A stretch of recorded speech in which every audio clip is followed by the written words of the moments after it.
வணக்கம். மற்றும் ஒரு பதிவினூடாக இணைந்திருக்கின்றோம். நாளுக்கு நாள் தாயக பகுதியில் இடம்பெறுகின்ற பல சம்பவங்களை உங்களிடத்தில் கொண்டு வந்து சேர்க்கின்ற பொழுது இம்முறை வடக்கு கிழக்கில் அதிக அளவிலான இராணுவத்தினுடைய செல்வாக்கு அதிகரித்திருக்கிறது, இராணுவத்தினுடைய அதிகாரம் ஆதிக்கம் என்பது இருக்கின்றது என்கின்ற ஒரு விடயத்தை சுட்டிக்காட்டி தொடர்ச்சியாக சமூக செயற்பாட்டாளர்களும் சரி, அதே போன்று அரசியல் ஆய்வாளர்கள், அதே போன்று மக்கள் பிரதிநிதிகள் என்பன அதுக்கு எதிராக குரல் கொடுத்து வருகின்றார்கள்.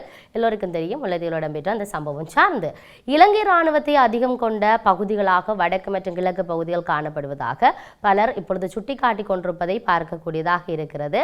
இது தொடர்பில் சமூக செயற்பாட்டாளர்கள் கருத்து தெரிவிக்கிறார்கள். ஒரு நாட்டில் மக்கள் வாழும் இடத்துல இராணுவத்தின் பிரசன்னம் அவசியமற்றது மற்றும் சிவில் செயற்பாடுகளுக்குள் இராணுவம் எப்பொழுதுமே தலையிடக்கூடாது. இராணுவத்துடன் எங்களுக்கு பலத்த பிரச்சனை காணப்படுவதுடன் அவர்களை எதிர்த்து தொடர் போராட்டங்கள் முன்னெடுக்கப்பட்டு வருகிறது. இந்த போராட்டங்களுக்கு இன்னும் நீதி வழங்கப்படாத இடத்துல தற்போது வரையிலும் வடக்கு மற்றும் கிழக்கில் இராணுவ முகாம்கள் அமைக்கப்பட்டு இருக்கின்றன என்ற விடயத்தை பலர் விதமாக விமர்சித்துக் கொண்டிருக்கின்றதோடு சுட்டிக்காட்டி கொண்டிருப்பதை நாங்கள் பார்க்கக்கூடியதாக இருக்கிறது. உண்மையில் தாயக பகுதியில் தமிழ் மக்களால் தொடர்ச்சியாக குரல் கொடுக்கப்பட்டு கொண்டு வருகின்ற ஒரு விடயம் அரசியல் சார்ந்த இருக்கக்கூடிய அவர்களுடைய உரிமைகள் அபிலாஷைகளை நிறைவேற்றி தர வேண்டும், இருக்கக்கூடிய பிரச்சனைகளை திருத்து தர வேண்டும் என்று சொல்லி பல ஆண்டுகளாக போராட்டங்கள் வாயிலாகவும் சரி, கோரிக்கைகள் வாயிலாகவும் சரி, மகஜர்கள் வழியாகவும் கையளித்துக் கொண்டிருக்கின்ற இந்த பின்னணியில் அதில் சுட்டிக்காட்டப்படக்கூடிய ஒரு விடயம் என்னன்னு சொன்னால் இந்த வடக்கு கிழக்கில் இராணுவ முகாம்கள் தேவையில்லை, இராணுவ சோதனை சாவடிகள் தேவையில்லை என்ற விடயத்தை அதிக அளவில் மையப்படுத்தி கொண்டு வருகின்ற ஒரு நிலைப்பாடு இருக்கின்ற பொழுது தற்பொழுது இந்த சம்பவத்துக்கு பின்னாலான பல நகர்வுகள் வெளிவருகிறது.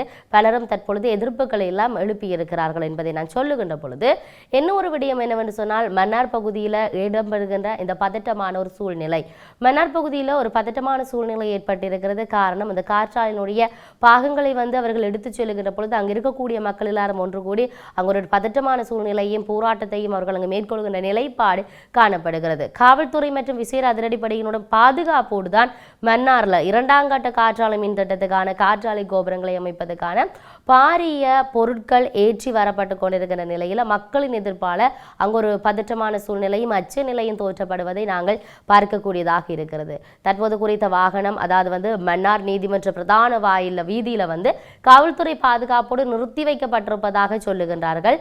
தற்போது பொது அமைப்பினர் அதாவது இந்நிலையில் மக்கள் பொது அமைப்பினர் வன்னி மாவட்ட நாடாளுமன்ற உறுப்பினர் செல்வம் அடைக்கலநாதன், முன்னாள் நாடாளுமன்ற உறுப்பினர் சார்ஸ் நிர்மலநாதன், உள்ளூராட்சி மன்ற உறுப்பினர்கள் உள்ளடங்களாக பொதுமக்களின் 100கணக்கானோர் அந்த இடத்துல போராட்டத்தில் நேற்று நாள் இணைந்திருந்ததை நாங்கள் இரவு நேரத்தில் பார்க்கக்கூடியதாக இருந்தது. இந்த சம்பவத்துக்கு வருகை சென்றிருந்த மன்னார் காவல்துறையினர் குறித்த வாகனத்தை மன்னார் நகருக்குள் கொண்டு செல்ல முயற்சித்த போதும் மக்களுடைய பலத்த எதிர்ப்பினால் இந்த வாகனம் கொண்டு செல்ல முடியாத நிலைமை ஏற்பட்டிருக்கிறது. தொடர்ந்து மக்கள் எதிர்ப்பில் ஈடுபட்டு வருவதை நாங்கள் அவதானிக்கக்கூடியதாக இருக்கிறது. முதல் கட்டமாக காற்றாலை கொண்டு செல்கின்ற பொழுதும் அதிகாலை 3 மணி 2:30 மணி அளவில் மக்கள் அங்கு ஒன்று கூடி எதிர்ப்பலைகளை எழுப்பியிருந்தார்கள். அந்த நேரங்களில் தான் அங்கு மக்கள் கூக்குரல் இட்டிருந்தார்கள். இதை கொண்டு போகின்றவர்களுக்கு எதிராக அதையும் தாண்டி காவல்துறையினோட பாதுகாப்போடு அந்த வேலை திட்டம் இடம்பெற்றிருந்தது. இதன் பிற்பாடு நேற்று தினம் இரவு 2ஆம் கட்டமாக இந்த பாகங்களை கொண்டு செல்வதற்கான சம்பவம் பதிவாகி இருந்த பின்னணியில் பல எதிர்ப்புகள் முன்னெடுக்கப்பட்டிருக்கிறது என்பதையும் நாங்கள் சொல்லுகின்ற பொழுது காற்றாலைக்கான உதிரி பாகங்களை ஏற்றி வந்த அந்த பாரிய வாகனம் சுமார் 50க்கும் மேற்பட்ட காவல்துறையின் பாதுகாப்போடு மன்னார் நீதிமன்ற பிரதான வாயில நிறுத்தி வைக்கப்பட்டிருந்ததாக சொல்லுகிறார்கள். தொடர்ந்தும் போராட்டத்தில் ஈடுபட்டு வந்த மக்கள் 2 வீதிகளுக்கும் அருகாமையில் அமைதியாக இருந்ததை நாங்கள் அவதானிக்கக்கூடியதாக இருந்தது அந்த காணொலியின் வாயிலாக. இதையும் தாண்டி இந்த முதல் கட்டமாக காற்றாலைகளை கொண்டு செல்லுகின்ற பொழுது எதிர்ப்பு நடவடிக்கைகள் இடம்பெறுகின்ற பொழுது அதன் பிற்பாடு அங்கு சந்திப்புகள் இடம்பெற்றிருந்தது. பல வகையிலான கருத்து முரண்பாடுகள் வந்திருந்தது. இந்த காற்றாலை திட்டத்தை நாங்கள் கைவிடப் போவதாக சொல்லியிருந்தார்கள், இதற்கான ஒரு நடவடிக்கை ஒன்று எடுக்கப்பட போவதாக சொல்லியிருந்தார்கள். இது நாங்கள் அண்மைய நாட்களில் பார்க்கக்கூடியதாக இருந்தது. இதன் பிற்பாடு மக்கள் பிரதிநிதிகள் பலரும் அந்த முதல் கட்டமாக இடம்பெற்ற சம்பவத்துக்கு எதிர்ப்புகளை தெரிவித்திருந்தார்கள். காரணம் தேசிய மக்கள் சக்தியானது ஆட்சிக்கு வருவதற்கு முன்னர் அதாவது தேர்தல் பிரச்சாரங்களுக்காக செல்லுகின்ற பொழுது மன்னாரில் இருக்கக்கூடிய மக்களிடம் வழங்கிய வாக்குறுதி இந்த காற்றாலை திட்டத்தை நாங்கள் இல்லாமல் செய்வோம், இந்த காற்றாலை திட்டத்தினால பல வகையிலான பாதிப்புகள் கொண்டிருக்க அந்த பாதிப்புகளை நாங்கள் இல்லாமல் அதுக்கான தீர்வாக இந்த திட்டத்தை நாங்கள் ரத்து செய்வதற்கான நடவடிக்கைகள் எடுப்போம் என்று சொல்லியிருந்து வாக்குறுதி கொடுத்திருந்தார்கள். ஆனால் ஆட்சிக்கு வந்த பின்னர் மன்னார் மக்களுக்கு கொடுத்த அந்த வாக்குறுதிகள் எங்க என்ற ஒரு கேள்விகள் நிறையவே எழுப்பப்பட்டிருந்தது. அது அவ்வாறு இருக்க, இன்னொரு பக்கம் சொல்லப்போனால் வடக்கு கிழக்குல ராணுவ பிரச்சனை முடிவுக்கு வர வேண்டும், வடக்கு கிழக்குல தொடர்ச்சியாக நிலவுகின்ற இந்த பிரச்சாரத்துக்கும் அதனால ஏற்படுகின்ற பாதிப்புகளுக்கும் எதிர்ப்பு தெரிவித்து எதிர்வருகின்ற 15ஆம் தேதி வடக்கு கிழக்கு மற்றும் பூரண கத்தால், அதாவது கதவடைப்பு போராட்டத்துக்கு இலங்கை தமிழரசு கட்சி அழைப்பு விடுத்திருக்கின்றது. நான் இந்த பதிவு ஆரம்பத்தில் சொல்லியிருந்தேன், வடக்குல கிழக்குல இராணுவத்தினுடைய ஆதிக்கம், அவர்களுடைய அதிகாரம் என்பது அதிகமாக இருப்பதனால ஏராளமான பிரச்சனைகளுக்கு மக்கள் முகம் கொடுத்து கொண்டிருக்கின்றார்கள். மக்களுடைய பாதுகாப்புக்கு பிரச்சனையாக இருக்கிறது, மக்கள் சுதந்திரமாக செல்வதற்கு பிரச்சனையாக இருக்கிறது, அவர்கள் சில இடங்களை இராணுவத்தினர் தங்கள் வசம் வைத்திருக்கின்றார்கள். இவ்வாறு நிறைய சம்பவங்கள் இடம்பெறுவதை பார்க்கக்கூடியதாக இருக்கு. ஆகவே அனைவருடைய ஆதரவை எதிர்பார்ப்பதாக மக்களுக்கு அழைப்பு விடுக்கப்பட்டிருக்கின்றது. இந்த சம்பவம் இவ்வாறு இருக்க, தொடர்ச்சியாக நான் ஆரம்பத்தில் சொன்னது போலதான் மன்னார் பகுதியில் இடம்பெற்று வருகின்ற இந்த காற்றாலை மின் உற்பத்தி திட்டங்கள் அங்கு இருக்கக்கூடிய பறவைகள் மற்றும் விலங்குகளுக்கு பாதிப்பு ஏற்படும் என்ற குற்றச்சாட்டுகளை மின்சார அமைச்சர் குமார ஜெயக்கொடி நிராகரித்திருக்கின்ற சம்பவம் பதிவாக இருக்கிறது.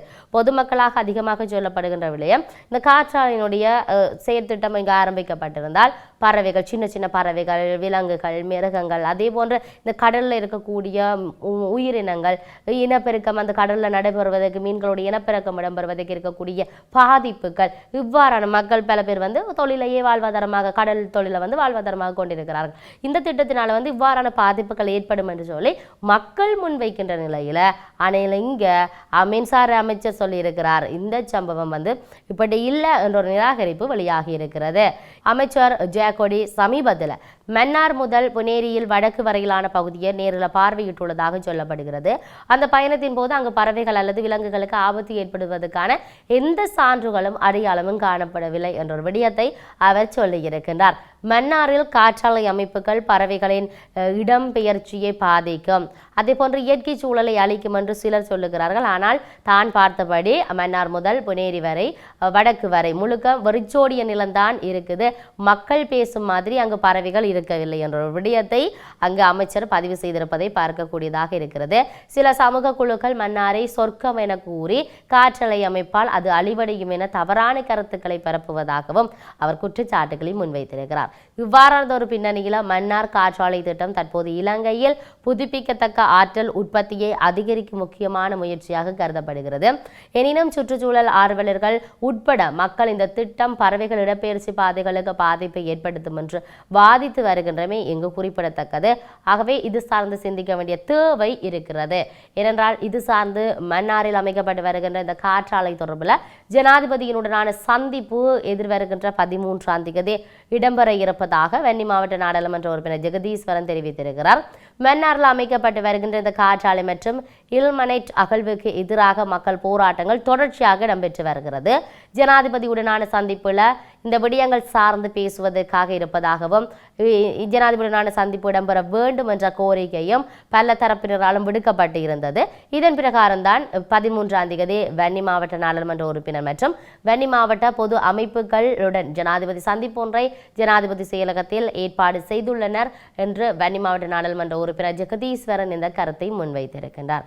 ஆகவே நாங்கள் பொறுத்திருந்து பார்க்க வேண்டும். நாளைய தினம் இடம்பெறப் போகின்ற இந்த கலந்துரையாடலில் ஏதாவது வன்னி மாவட்டம் சார்ந்து சாதகமான பதில்கள் எதிர்பார்க்கப்படுகிறது. காற்றாலை திட்டத்தினுடைய நகர்வுகள் சார்ந்து, கனியமணல் அகழ்வுகள் சார்ந்து ஏதாவது ஒரு சாதகமான பதில், மக்களுக்கு நன்மை பயக்கக்கூடிய வகையிலான ஏதாவது ஒரு பதிவுகள் வருமா, இல்லாட்டி பதில் சொல்வாரா என்கின்ற நிலைப்பாடு இருக்கின்றது. இது சார்ந்த நகர்வுகளை நாங்கள் பார்க்க வேண்டிய தேவை இருக்கின்ற பொழுது எல்லோருக்கும் தெரியும், முத்தையன் கட்டில் உயிரிழந்த இளைஞனின் சடலம், அந்த இளைஞனுடைய மரணம் சார்ந்து இருக்கக்கூடிய நகர்வுகள் இவ்வாறு இருக்கின்ற பொழுது அவரது வீட்டில் அவருடைய சடலம் அஞ்சலிக்காக வைக்கப்பட்டிருந்தது.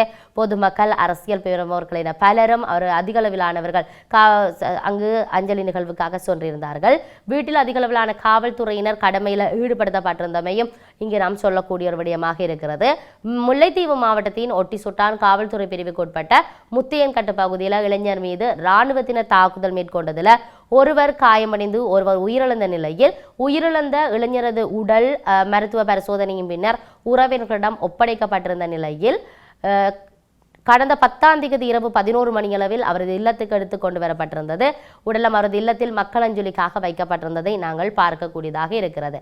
குறித்த இளைஞரின் இறுதி கிரிஜைகள் இடம்பெற்றிருந்தது. இந்த நிலையில் பெருமளவிலான மக்கள், அரசியல் பிரமுகர்கள் போயிருந்தார்கள். அங்கு அஞ்சலி செலுத்துவதற்காக நாடாளுமன்ற உறுப்பினர் சிவஞானம் ஸ்ரீதரன், துரைராசா ரவிகரன், காதர் மஸ்தான் மற்றும் இலங்கை தமிழரசு கட்சியின் பொதுச் செயலாளர் எம். சுமந்திரன், கரைத்துறை பெற்ற பிரதேச சபை தவிசாளர் உறுப்பினர்கள், புதுக்குடியிருப்பு பிரதேச சபை தொழிலாளர்கள் உறுப்பினர்கள், முன்னாள் கரைச்சி பிரதேச சபை உறுப்பினர்கள் சண்முகராஜா, ஜீவராஜா உள்ளிட்ட அரசியல் பிரமுகர்கள் மற்றும் பல நூற்றுக்கணக்கான மக்கள் இளைஞனுக்கு அஞ்சலி செலுத்தியிருந்தார்கள்.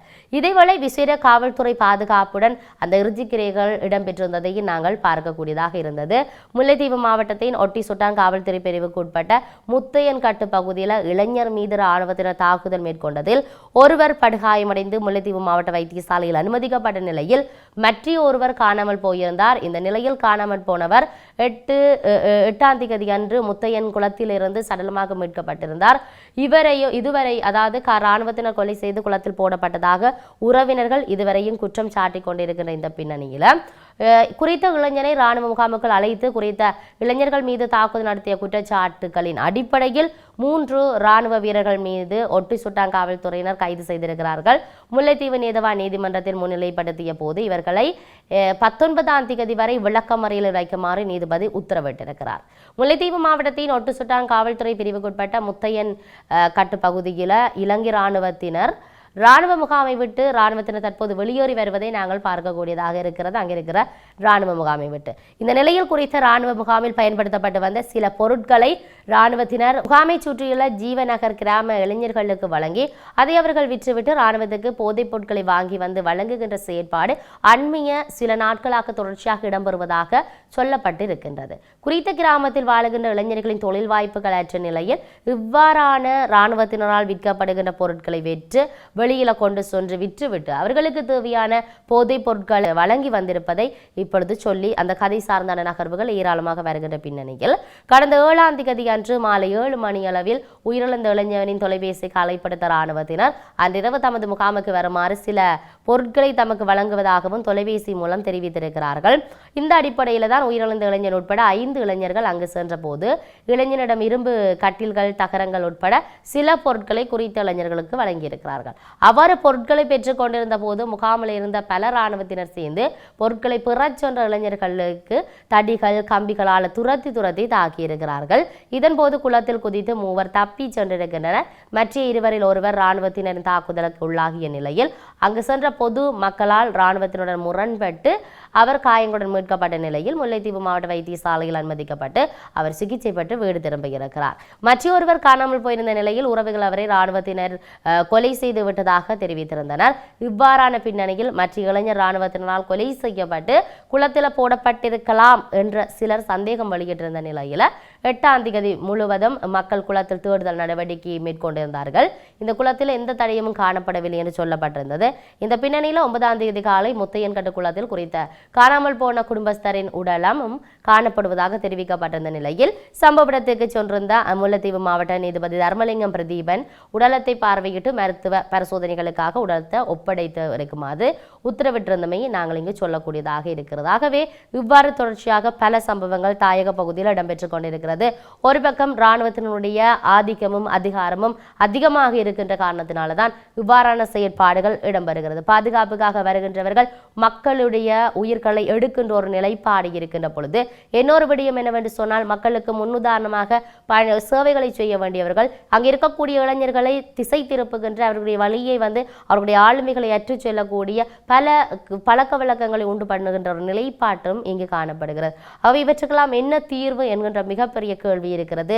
இதனுடைய வழக்குகளின் நகர்வுகள் சென்று கொண்டிருக்கிறது. பொறுத்திருந்து பார்ப்போம் எவ்வகையிலான தீர்ப்புகள் இங்கு வழங்கப்பட போகின்றது என்பதை நான் ஒவ்வொரு நாளும் நிகழ்ச்சிகள் சொல்லுகின்ற பொழுது இந்த குற்றங்கள் சார்ந்து வருகின்ற பொழுது அதிகமாக உங்களோடு பதிவு செய்திருக்கக்கூடிய ஒரு விடயம் என்னவென்றால் வெளிநாடுகளில் இவ்வாறான சம்பவங்கள் இடம்பெறுவது மிக குறைவாக இருக்கிறது. எங்கேயாவது 1-2 பார்க்கலாம் இருந்துட்டு ஏதாவது ஒரு வகையில் அந்த விதிவிலக்காக இடம்பெறுகின்ற சம்பவங்கள் என்று சொல்வோம் அவ்வாறான ஒரு நிலையில். ஆனால் ஸ்ரீலங்காவில் மாத்திரம்தான் அடிக்கடி இவ்வாறான குற்றங்கள் இடம்பெறுகிறது. காரணம் வெளியால அந்த சட்டங்களும் அங்கு கொடுக்கப்படுகின்ற தண்டனை தண்டனைகளும் கடுமையாக இருக்கிறது. ஆனால் ஸ்ரீலங்காவை பொறுத்தவரையில் சட்டங்கள் கடுமையாக இருக்கிறது என்று சொல்லுகின்றோம். ஆனால் அங்கு வழங்கப்படுகின்ற தண்டனைகள் என்பது இலகுவாக அந்த சட்டத்திலிருந்து ஓடி வந்து விடலாம் என்கின்ற ஒரு நிலைப்பாட்டை உண்டு பண்ணி இருக்கிறது. ஆகவே நாம் சிந்திக்க வேண்டிய தேவை இருக்கிறது. சட்டங்கள் கடுமையாக இருக்க வேண்டும். அதைவிட கொடுக்கப்படுகின்ற தண்டனைகள் மீண்டும் அந்த செயற்பாட்டுக்கு ஒருத்தர் முன்வருவதற்கு பயப்படக்கூடிய ஒரு நிலைப்பாட்டை உண்டு பண்ண வேண்டும் என்பதைத்தான் நாம் இங்கு சொல்லுகின்ற பொழுது இதனுடைய நகர்வுகள் சார்ந்து நாம் பொறுத்திருந்து பார்ப்போம். மற்றும் ஒரு பதிவினூடாக சந்திப்போம். வணக்கம்.